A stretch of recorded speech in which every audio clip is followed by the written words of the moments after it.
오늘 다니엘 5장 말씀을 통해서 하나님의 말씀의 지혜와 기도에 응답받는 은총이 우리에게 넘치게 될 줄로 믿습니다. 여러분, 그날은 옵니다. 하나님이 말씀하시는 그날, 심판의 날, 하나님께서 이 땅을 온전히 하나님의 정의로 이끌어 가시는 날은 반드시 옵니다. 오늘 다니엘 5장은 바로 그날에 대한 이야기입니다. 여러분, 바벨론은 그 당시에 누구도 그 흥망을 예측할 수 없는, 그야말로 언제 끝날지 알지 못하는 영원한 제국이었습니다. 그래서 바벨론이 망한다는 생각은 아무도 할 수 없었습니다. 그런데 오늘 바벨론이 망해요. 자, 우리의 생각을 뛰어넘는 역사의 흐름, 이것은 과연 누가 이끌어 가시는 것일까요? 상상조차 할 수 없는, 우리는 예측 불가능한 일들이 벌어지는 세상 가운데서 누가 시나리오를 쓰고 누가 연출을 하고 누가 이것을 끌어가는 것일까? 사람들은 도무지 알지 못합니다. 그러나 우리는 알죠. 하나님께서 세상을 창조하셨고 하나님께서 섭리하시고 하나님이 이끌어 가시고 하나님이 마침내 완성하실 것이라고 하는 것을 우리는 알고 있습니다. 하나님께서 오늘 이 다니엘 5장을 통해서 우리에게 말씀하시는 바는 세상의 모든 것은 끝이 있다는 것이에요. 그런데 그 끝이 왜 찾아오는가 하는 것을 우리가 분명히 알아야 합니다. 그리고 그 끝을 선고하시는 이가 누구인가, 그 끝이 이루어지는 방법은 무엇인가 하는 거예요. 오늘 1절에 보시면 벨사살 왕이 등장을 합니다. 벨사살 왕이 그의 귀족 1000명을 위하여 큰 잔치를 베풀고 그 1000명 앞에서 술을 마시니라 그랬어요. 여러분, 이게 도저히 망하는 나라 같지 않잖아요. 어떻게 오늘 망할 건데 오늘 1000명을 위한 잔치를 베풀고 술을 마신다. 여러분, 그럴 수 있을까요? 바벨론은 어마어마한 큰 제국이었습니다. 이것을 누가 쳐들어온다는 것도 상상을 못하고, 그 당시 모든 이 바벨론 외의 나라들을 합쳐도 바벨론의 10분의 1이나 될까요? 그러니까 전부 연합군을 만들어도 바벨론에게 상대가 안 되는 거예요. 그러니까 뭐 경비를 설 필요도 없고 나라가 긴장한 이유가 아무것도 없는 것이죠. 게다가 느부갓네살 왕이 43년을 다스린 후에 바벨론은 그야말로 최고의 강성한 나라, 부족함이 없는 나라가 되었거든요. 게다가 지금 이 바벨론 왕궁을 지키는 것은 사람이 아니라 자연입니다. 운하가 있는데 운하가 얼마나 이 물이 깊은지 아무도 그 운하를 넘어 쳐들어올 수가 없는 거예요.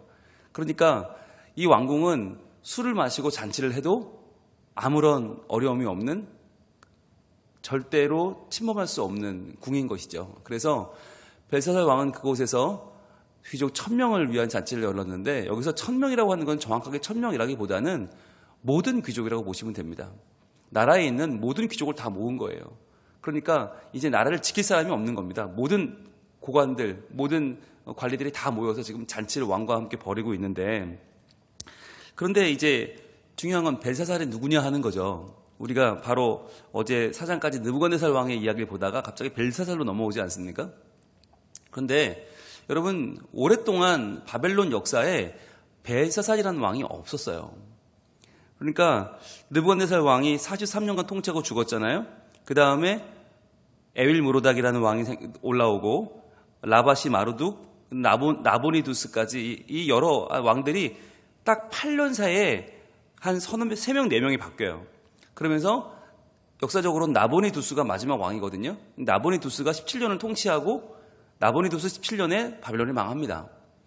그러니까 역사적으로는 이 벨사살이라는 왕이 없어요. 그래서 성경이 굉장히 많은 도전을 받았어요. 야, 역사적으로는 나보니두스 때 망하는데 왜 성경은 벨사살을 이야기하느냐? 이거 누구냐?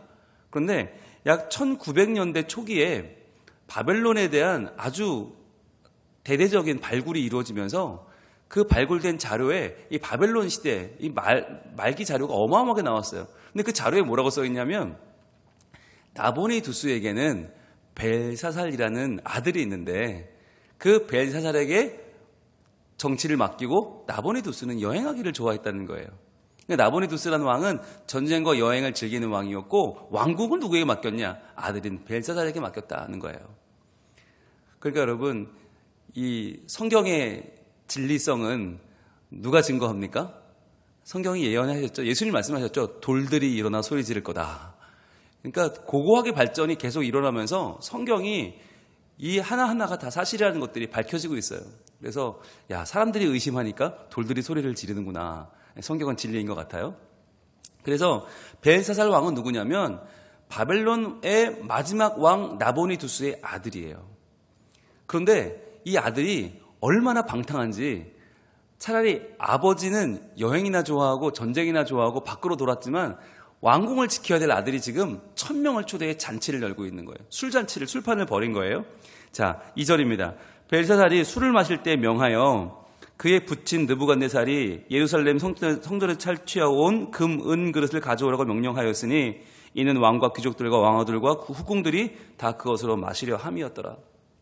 자, 지금 술을 마시는데 뭘 가져오라고 해요? 그의 부친 느부갓네살. 여기서 말하는 부친이란 말은 아버지란 말이 아니라 그의 선조라는 말이에요. 선대. 그러니까 그 사이에 에일무로닥, 라바시마르둑, 나보니두스 한 3명 정도의 왕이 있는데 그 왕들이 아주 단명했어요. 그러니까 이들이 형제인지 아버지 아들인지 그게 명확하지 않아요. 그래서 어떤 사람들은 벨사살이 진짜 이 느부갓네살의 아들이다라고 주장하는 학자도 있고, 아니면 느부갓네살이 외조부쯤 된다라고 말하는 그런 학자도 있습니다. 그런데 정확한 건 뭐냐면 느부갓네살이 죽고 25년 만에 나라가 망한다는 거예요. 느부갓네살이 43년을 통치한 나라가 그가 죽고 25년 만에 망해요. 여러분, 느부갓네살은 우리가 어제까지 봤을 때 어떤 왕이었어요? 비록 하나님을 모르고 교만하고 완악하고 강포한 왕이었지만, 그러나 하나님께서 나타나 주셨고 자기를 보여주셨고 다니엘을 통해서 꿈을 풀어주심을 통해서 그는 하나님을 알게 되었잖아요. 그러니까 느부갓네살은 웬만한 신앙인 이상의 신앙 고백을 했던 사람이에요. 그런데 그가 죽고 나서 그 다음 왕들은 누구도 하나님을 알지 못합니다. 그래서 그 짧은 몇 년 지나지 않았는데 벨사살이요, 다니엘을 몰라요. 다니엘을 몰라요. 그러니까 우리가 아는 것처럼 다니엘이 왕은 계속 바뀌어도 권력의 중심부에 있었다. 그것은 이제 우리의 상상이고, 실제로는 이 벨사살이 다니엘을 몰라요. 몇 년밖에 지나지 않았는데 이것이 권력의 속성이죠. 지금 다니엘은 출신 성분이 매우 열악하지 않습니까? 포로예요. 잡혀온 포로기 때문에 그의 아무리 실력이 뛰어나도 그를 인정해주는 왕은 없단 말이죠. 스스로 증명해 보여야지. 그러니까 이 몇 대 흐르지 않은 벨사살 왕은 그를 모른 채로 지금 느부갓네살이 성전에서 취해온 금, 은 그릇을 가져오라고 명하고 있습니다. 그리고 그것에다 술을 부어서 마시는데, 얼마나 이 벨사살 시대에 바벨론의 이 모든 문화가 황폐해졌냐면, 보시면 왕과 귀족들, 그들만 먹는 게 아니라 술을 누가 먹어요? 왕후들과 후궁들이 다 그것으로 마시려 함이었더라. 여러분 기억나십니까? 에스더 때 아하수에로 왕이 함부로 자기 아내 술자리에 오라고 그랬다가 왕이 안 오죠. 와스디가 오지 않고 버티다가 결국 폐위되죠. 그리고 에스더도 그 자리에 나타날 때 목숨 걸고 나타납니다. 뭘 말해줍니까? 적어도 그 당시에 술 문화, 건전한 술 문화는 아무리 진탕 마셔도 남자들끼리 마시는 거예요. 그 자리에 아내를 부르거나 동부인하지 않습니다. 적어도 술을 마실 때는 남자들이 진탕 먹어도 가정에 가서는 좋은 남편 코스프레를 한 거예요. 그러니까 가정에 가서는 내가 멀쩡하게 아버지의 권위를 주장했단 말이에요. 그런데 이제는 그게 다 무너져 버렸습니다. 다 무너져서 지금 아내고 후궁이고 다 불러다 같이 먹고 마시고 부어라 마셔라 하는 거예요.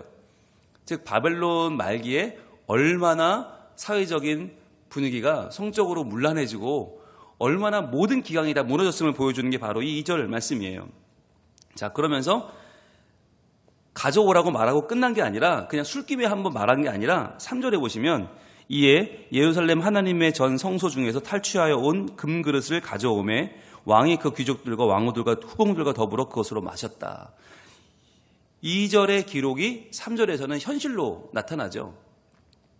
여러분 이것이 얼마나 그 당시에 악했는가의 분위기를 보여주는 거죠. 그냥 한번 술김에 외치는 게 아니라 실제로 그렇게 해서 다 마셨다. 여러분 하나님의 전 성소에 탈취하여 온 금그릇은 원래 뭐에 쓰던 것입니까?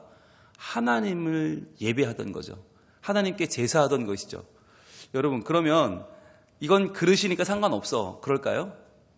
금그릇, 은그릇을 마음대로 술을 부어 마시는 것을 과연 하나님은 보고만 계실까요? 그럴 리가 없죠. 그럴 리가 없어요. 오늘 갑자기 벨사살은 왜 성전의 긴 불들로 술을 마시고 싶었을까요? 망할 때가 되었기 때문입니다.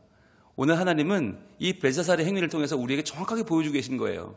바로 하나님의 영광을 업수히 여기는 자, 하나님의 존귀함을 땅바닥에 깔아뭉개는 자들에게 하나님이 어떤 일을 벌이시는지를 보여주는 거예요.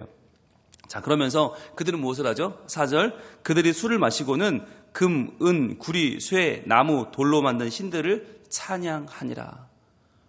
여러분, 이게 무슨 얘기일까요? 술을 마시는데 찬양을 해요. 술을 마시면서 신들을 찬양하는데 그 신들이 한두 신이 아니고 금신, 은신, 구리신, 쇠신, 나무신, 돌신, 각양 재료로 만든 우상을 갖다 놓고 다 찬양하며 술을 마신다는 거예요. 이게 뭡니까? 모든 신을 모욕하는 것이죠. 모든 신. 즉 무슨 얘기예요? 내가 신이라는 거예요. 이 땅에는 금이든 은이든 쇠든 나무든 돌이든 모든 신은 필요 없다. 이스라엘의 여호와 필요 없다. 그 성전의 기물 가져와 거기다 술 마시면서 모든 신들을 조롱하는 것이죠. 여러분, 이게 우리 인간의 모습이에요. 영원한 것은 없다. 신성한 것은 없다. 정신세계 없다. 돈이 다지, 쾌락이 다지, 세상에서 많은 사람들에게 인정받고 많은 사람에게 높임받고 누가 나에게 고개를 조아리고 아이고 오셨습니까? 이게 다지. 야, 죽은 다음에 생이 어딨고 신이 어딨고 하나님이 어딨고, 야, 그런 정신 나간 소리 하지 마라. 이게 세상의 모습인 거예요. 세상에서 권력을 쥐고 세상에서 모든 것을 가졌다는 사람들의 모습이 바로 이런 겁니다. 여러분, 그런데 여기서 끝나지 않아요.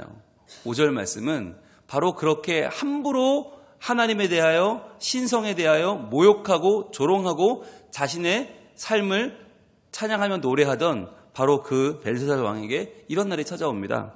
바로 5절입니다. 같이 읽습니다. 시작. 그때에 사람의 손가락들이 나타나서 왕궁 촛대 맞은편 석회벽에 글자를 쓰는데 왕이 그 글자 쓰는 손가락을 본지라 그랬어요. 여러분, 이게 뭐죠? 바로 느부갓네살 왕이 꾸었던 꿈, 그 꿈을 해석해내는 것, 그가 세운 신상에 절하지 않은 다니엘의 세 친구가 풀무불에서 살아나온 것, 그리고 느부갓네살 왕의 또 하나의 꿈을 다니엘이 해석한 것, 이 모든 것이 말해주는 하나님이 하시는 일입니다. 이것은 사람이 할 수 있는 일이 아니고 불가능한 일입니다. 여러분, 어떻게 사람이 벨사살 왕이 아무리 악하고 아무리 말도 안 되는 짓을 해도 어떤 사람이 과연 손가락만 나타나서 벽에 글을 쓸 수 있어요? 불가능한 일이에요. 그런데 이 불가능한 일을 누가 하시는 거예요? 하나님이 하시는 거예요. 하나님이 손가락만 나타나셔서 글을 쓰시는데 이건 하나님의 손가락이죠.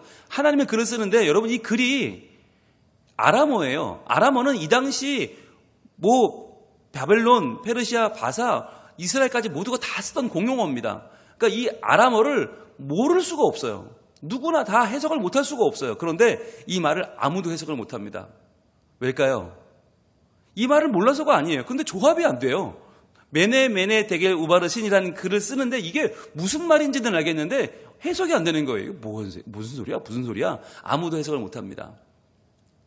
하나님이 주신 사인을 해석할 능력이 없는 것, 이것이 이 세상에서 권세 있는 자들, 가졌다는 자들, 누린다는 자들의 현주소입니다. 하나님의 말씀을 뻔하게 주시는데 모르는 거예요. 여러분, 한국말 아닌 말이 하나라도 써 있어요? 성경책에? 여러분, 중학교 이상 나온 분들, 아마 초등학교 고학년만 조금 공부 잘하는 분들은 성경이 모르는 단어 하나도 없어요. 그런데 몰라요. 그런데 뭘 몰라요? 하나님의 뜻을 몰라요. 성경은 쉬운데 읽고 무슨 말인지 모르는 거예요. 무슨 얘기야? 무슨 얘기야? 여러분, 왜 모르는 거예요? 하나님을 모르기 때문에 성경을 읽어도 모르는 거예요.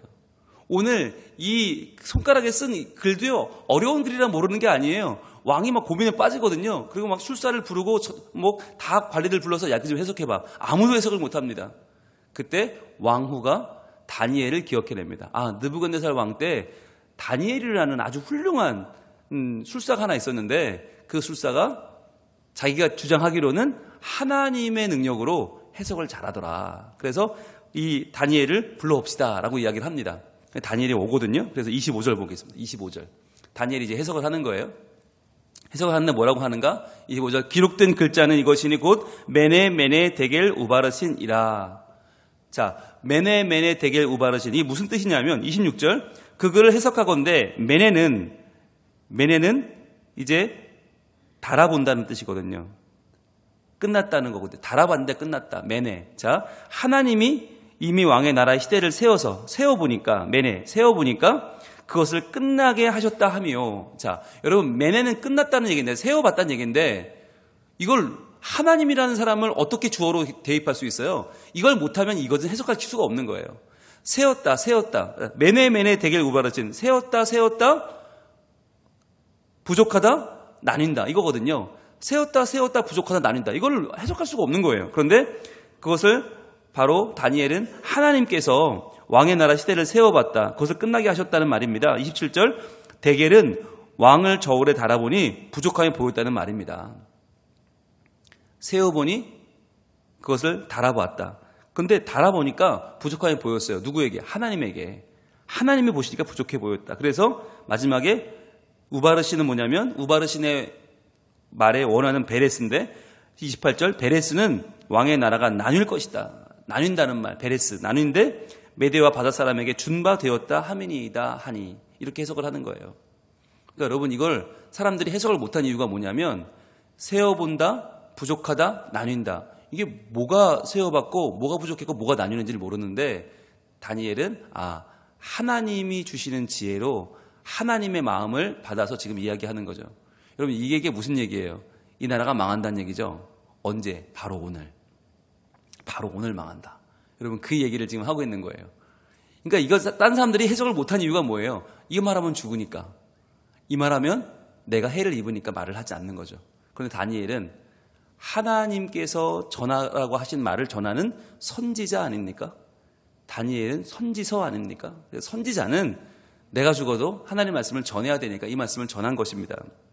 자, 그랬더니 어떻게 됐나? 30절 봅니다. 30절. 그날 무슨 일이 벌어졌나? 그날 밤에 갈대아 왕 벨사살이 죽임을 당하였고, 그날 왕이 죽습니다. 그리고 31절. 메대 사람 다리오가 나라를 얻었는데 그때의 다리오는 62세였더라. 자, 이 메대 사람 다리오, 이 사람이 메대와 바사는 거의 같은 나라인데 바로 바사의 왕이거든요. 다리오가. 그런데 더 큰 메대의 왕이 자기에게 야, 바벨론 쳐들어가자 그랬더니 다리오가 안 한다고 그랬어요. 나 안 한다. 그랬더니 그러면 내가 너를 치겠다. 그리고 메대와 바사가 전쟁이 붙은 겁니다.